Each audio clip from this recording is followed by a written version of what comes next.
Het Cambuurjournaal wordt mij mogelijk maken door bouwgroep Dijkstra Drijsma, KKFH Kozijnen en Wieda Vermogensbeheer.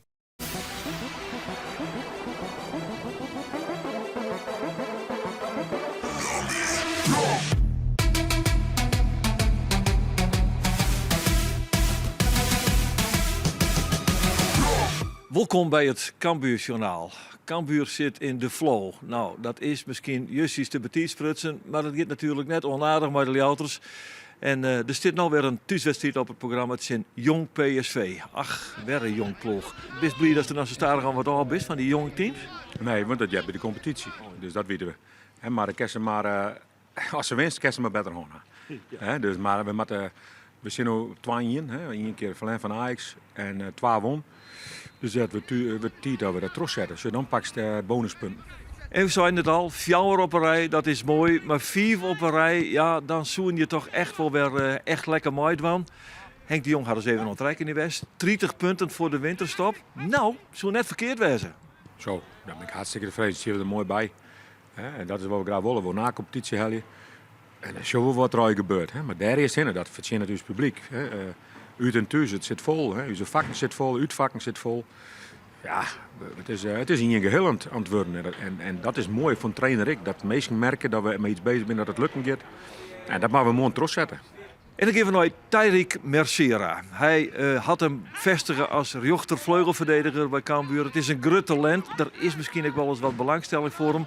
En die zal enigszins maar onwakker worden kunnen terug het feit dat hij international is voor Curaçao. Het is trouwens een aparte manier van selecteren, die Tariq Mercera van Curaçao. Want Cambuur speelt in Jong FC Utrecht. En in de catacomben van dat stadion daar in Utrecht troffen wij, en hij en ik ook, Kees Jansma.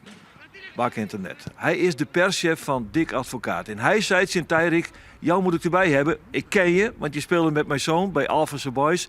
En jij moet naar Curaçao. Eigenlijk is hij dus selecteerd door de perschef. Zeer bijzonder. Ja, zo kan je het wel benoemen. Maar als het goed is, tenminste dat denk ik dat de staf zelf sowieso ook nog naar mij kijkt, naar mijn wedstrijden kijkt. En daar zelf ook over beslist of ze mij goed genoeg vinden. Ja, want hij zei het wel tegen je, hè? Jij moet komen, zei hij tegen jou. Ja, dus ja, als je het zo wilt noemen, ja, dan kunt u het wel zo noemen. Ja. Laten we eens even kijken wat er jullie te wachten staat. Saint-Martin, is dat gewoon Sint Maarten? Ja, als het goed is wel, ja. Ja. Ik weet het eigenlijk niet. Ja, als het goed is wel, ja. Gewoon Sint Maarten. En Sint Lucia ook. Ja, precies. Nou, dat zijn nog eens tegenstanders, hè. Maar trouwens, het is wel een topper, hè. Want Sint Lucia, dat staat met jullie op pole position, zal ik maar zeggen. Ja, klopt. Wordt een leuke strijd. Wie de koppositie gaat pakken. Dus ik heb er zin in. Ja. Want je kunt het ook positief draaien. Je bent er wel weer gewoon bij. Je bent wel weer geselecteerd. Klopt, ik denk dat ik daar sowieso wel dankbaar voor moet zijn. Dat ik überhaupt de kans krijg om erbij te zijn. Dus ja, kijk ernaar uit. Hij gaat onderwijs naar Curaçao, maar eerst speelt hij met Cambuur. Mercera op de rechtsbackpositie. Kieftenbelt is waarom, nadat er Heidwurm is. Nicky Soeren is er net, want hij is correct Heidwurm. Balk in de spits en dan kunnen we los bij de wedstrijd tussen Cambuur en Jong PSV. Stop de beloften, dit op dat spandoek. Ja, er zijn mensen die vinden dat al helemaal niks, dat die jong teams mooi draaien in de KKD. De wieners zal 34, 40 man vanuit Eindhoven komen. Want die zijn bij Wolle dat Cambuurstadion eens een keer beschermd. Dat is toch aardig. En toen zeggen ze een Cambuur dat werkelijk het mes er vol op zetten bij Jong PSV. Diemers maar de bal even achteruit. Maar het gaat al hier meer vooruit dan achteruit bij Cambuur. Diemers dan, maar de paas op Pauwels. Ja, uw provinciale draai kon die het hem weer geweldig snel in. Dit schot wordt nog toucheerd. En daar is Balk voor de rebound. Krijgt net.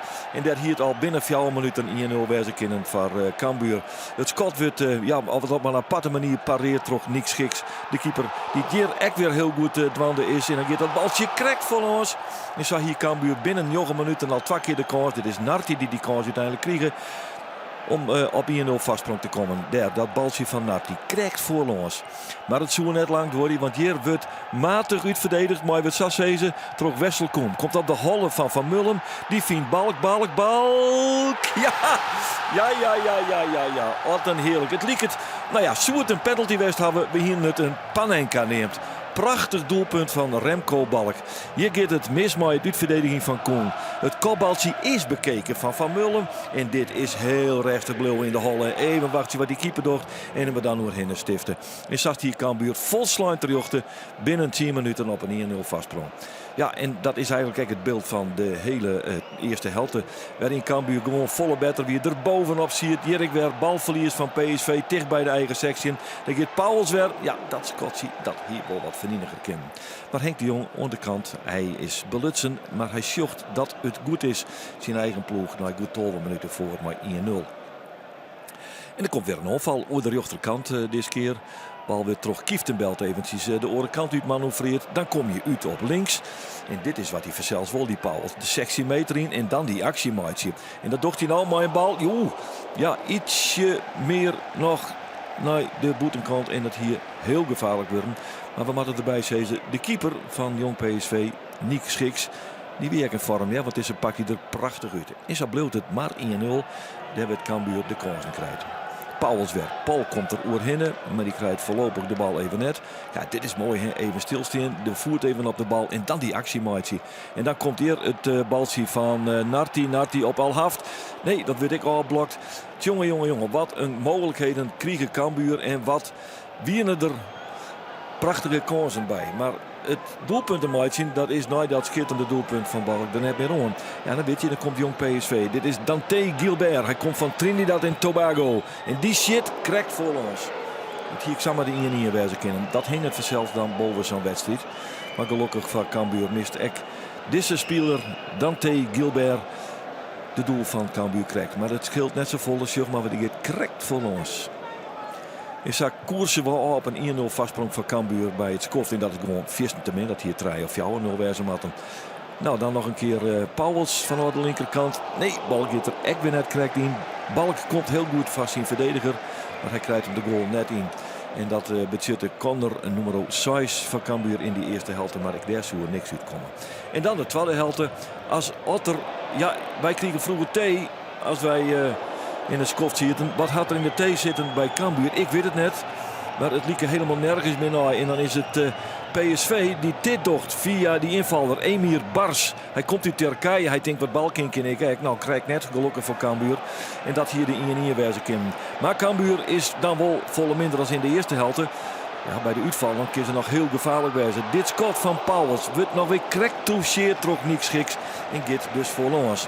Dat hier de 2-0 wijzen kennen. En wat hier dat een opluchting was, die 2-0 voor Cambuur. Want dan is het billenknijpen wel zo'n beetje voorbij. Dat is nou net voorbij, want het is nog maar 1-0.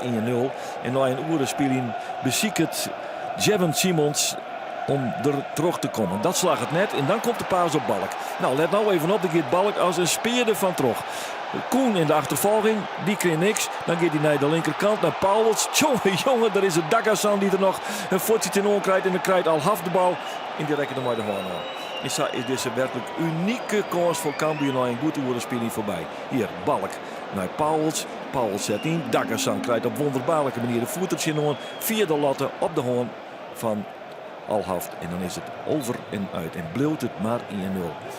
Dat zocht ook de trainer Alfons Groenendijk van Jong PSV. Nou, Cambuur toch weer in de onval. Na krap 22 minuten voetbal in. Er is weer machinebewegingen. Pauwels, nou gaat hij er voorbij. Krijgt hij Mac voor? Ja, hij krijgt hem voor. Och, Alhaft, jongen. Als dit ze gewoon lekker op de pantoffel neemt, dan hing het hier in de kruising. En dan haast ik eindelijk die doelpunt te pakken. Het ziet er al hier weer krijgt net in voor de rechteronvaller van Cambuur. Nog een keer de lange bal. Werd oppikt op het middenveld. En zag kinderen weer wat ontstaan bij Cambuur.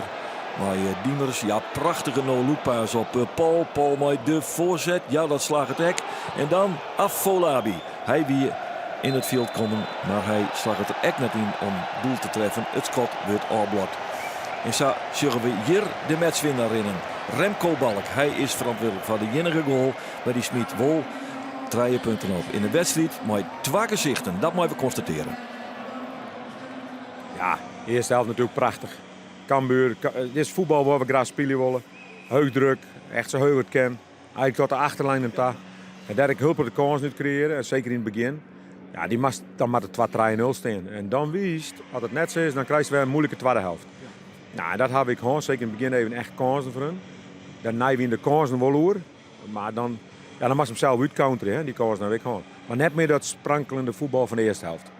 De eerste helft heeft denk ik iedereen genoten. Iedereen Fantastisch man, jullie hoog druk zetten, er bovenop. Schitterend.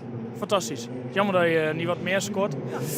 Waardoor ook zo'n tweede helft dan makkelijker zou zijn. Nu was het niet goed genoeg de tweede helft. En dan is het eigenlijk trek voor woord dat je na zo'n eerste helft nog toch een beetje moet billen knijpen. Ondanks dat ze niet heel gevaarlijk werden. Hoe is het mogelijk dat er zo'n groot verschil is tussen een eerste helft, waar je misschien meer had moeten scoren, maar met een fantastisch gevoel van het veldloop van alles onder controle, en dat het dan gelijk in de tweede helft misgaat? Hoe kan dat dan? Ja, dat is ook een beetje, denk ik, vlak voor rust hadden zij ook een periode van 10 minuten, denk ik. Kijk, het is natuurlijk een jong ploeg.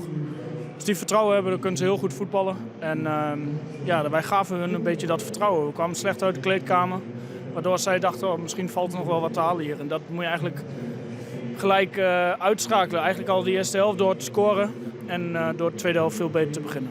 Dit weer misschien wel je beste eerste helft ontnota. VVV uit vond ik hetzelfde eigenlijk, hè, wie ik heel goed. Maar dit wie ik me heel druk. Hè. Dus juist, ik krijg hem hier van die collega's hoor en die zei ja, iedereen dat ze verdedigende arbeid heeft. Maar dat is vooruit, maar ik terug. Hè. Dus ja, dit begint echt sterker te worden. En wat een doelpunt, hè? Ja, bouw een keer weg, hè. Mooi hè. Ja, maar waarom ik kans nog, hè? En de tweede helft mag Dat is die een trein op bedoeling, zowat en ze krijgen alle treien net in. Wonderbaarlijk. Ja, wonderbaarlijk. Want dan wordt het 4-0. Hè. Dan had je 0 uitslag en dan kan je vol lekker eruit voetballen. Ja. En nu is billen knijpen en er bovenop zitten machinaal. En dit is de stand. Excelsior onder leiding, 29-14 bij Sieki naar Cambuur. Op een achtste plakje, 22-14 komt er mooi bij. Onderaan Vitesse met 6 punten uit 14 wedstrijden. En dat is 4 op een rij. Cambuur het er gewoon in. Jong PSV wordt on de zegenkarboen.